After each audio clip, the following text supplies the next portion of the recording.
With the Deadpool and Wolverine movie becoming arguably the best superhero film in the past few years, I just wanted to go back and look into the early development and total evolution of the iconic Wolverine character. So starting in the early 70s, the Wolverine was a concept pitched at Marvel Studios really just to increase international comic book sales, and the developers believed Canada would be a good place to start for this just because it was literally north of the United States. But they weren't sure how the character's reception would be taken, so he really just started as a secondary villain. And in the original designs for Wolverine, you do have a few different other characters that were used as heavy inspiration for him. One would be Batman, and particularly it was just Batman's mask. And then you also have Spider-Man being a heavy inspiration there. This was really just due to the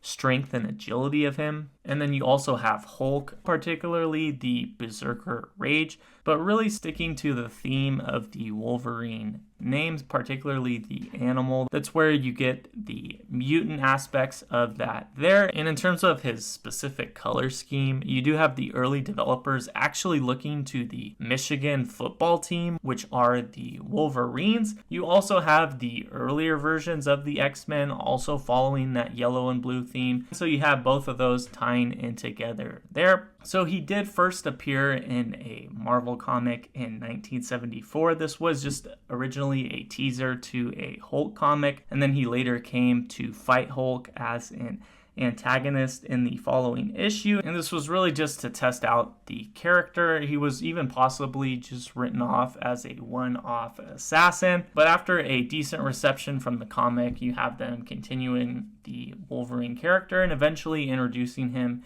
into the X-Men and then eventually getting his own stories. And then we get more of him following that in the X-Men comics. He's still kind of a background character. And you have a lot of the different backstory and features of the Wolverine being made up as they would go on, because he was kind of just more of a mysterious character at first. You didn't really know his ambitions, you really didn't know his origin story, and this really created a disconnect between him and the audience. That's why you have the writers really starting to humanize his personality, and this really worked effectively for his reception, because you have his physical abilities being really superior that people can't really relate to, but due to his psychological problems that he was dealing with and that he was openly dealing with in the comics, this really allowed him to form a much better overall relatability to the audience. So that's why you later get his backstory being invested in the comics, and you really get more of an understanding for why he is such an angry, isolated, and extremely violent character. So this really connected him with more of a niche crowd in terms of the earlier Marvel comics during the 80s at this point. And then we later get into more of the evolution of television. We get him in animated shows in the 90s. This would really just be the X-Men animated series that was a pretty successful adaptation of the comics. But the Wolverine was pretty much sidelined in this, didn't have too many lines, was pretty much a grumpy character in the background, kind of like his earlier adaptations in the X-Men comics. But you still have the X-Men animated show doing fairly well, and the overall reception of the character being still fairly high at this point. And the animated show is also what was revived with X-Men 97. And then following the animated series, you later get Fox's acquisition of the X-Men. This would be including Wolverine in 2000, and this was really just due to a slump in Marvel as an organization. They were pretty much close, if not at bankruptcy during this time, just due to a few different decisions in terms of the acquisitions that Marvel had made, not really panning out too much. And I would say Marvel, in comparison to DC or Warner Brothers at this time, didn't really make that much of an attempt or being able to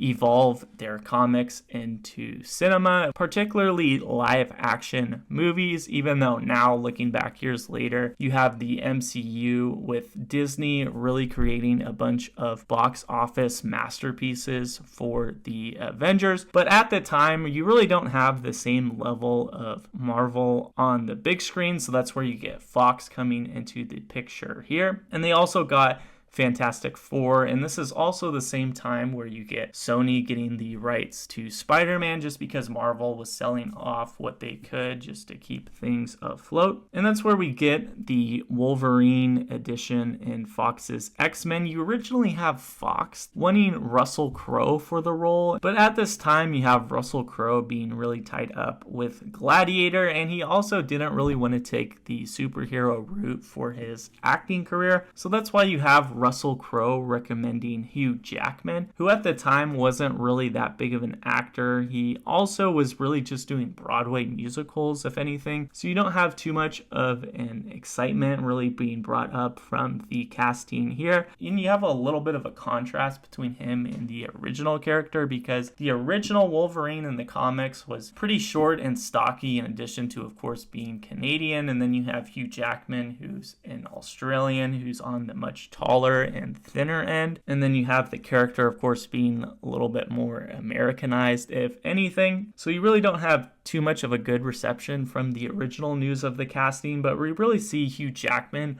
really bringing the character to good light. And we also see a big change here in terms of the adaptation. You have now Wolverine being the one being put in the spotlight in comparison to both the animated show and those X-Men comics before. And I think the real reason to this was because the Wolverine was seen as a much more practical and effective center for the movie, since he didn't require as much CGI as some of the other X-Men characters at this time. So now you get the story being told from his perspective, and I would say even though they did keep a lot of the trademark characteristics from the X-Men characters in these movies, this specific change in bringing Wolverine to the center is one of those instances where changes did end up being somewhat effective, at least in terms of the overall reception of the movie. So this is something that definitely worked out, and you have the Wolverine character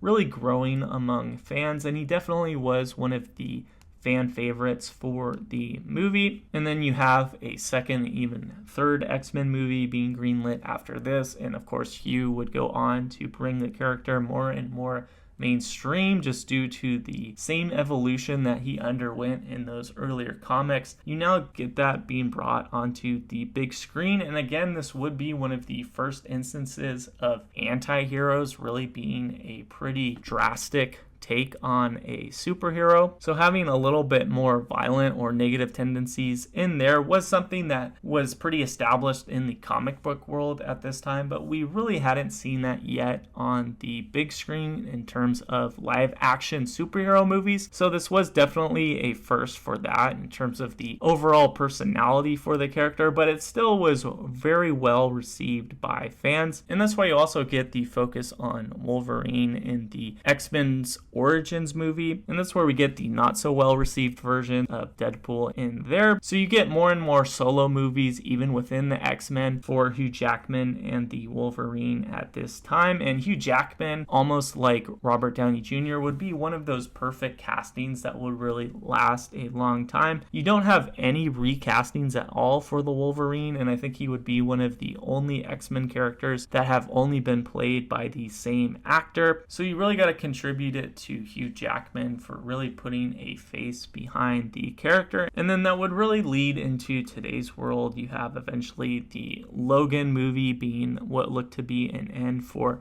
Hugh Jackman's Wolverine. It would be considering the multiverse. You still have that being left alone, but you have the different multi-version of Wolverine being in Deadpool and Wolverine, or in the Marvel Cinematic Universe after the MCU's acquisition of Wolverine in addition to Deadpool from Fox. And I think what really worked here is that you still have the anti-hero era being pretty new, I would say, still to live action in terms of this being a comedy superhero movie. This really isn't something that you have seen before, and I think just a perfect mix between Deadpool and Wolverine here. You have Deadpool even being a more extreme version of the Wolverine in terms of being a superhero and a little bit comedic at times, because the Wolverine, we have his little one-liners here and there that are pretty sarcastic, but you have Deadpool being a much louder version of that. So I think it's pretty neat to see those two characters come together in this, and you have now Hugh Jackman Jackman having 10 installments. And I think we likely are going to see even more of Hugh Jackman's Wolverine in the MCU. And I'll really be interested to see what will come of future developments and the future evolution of the character.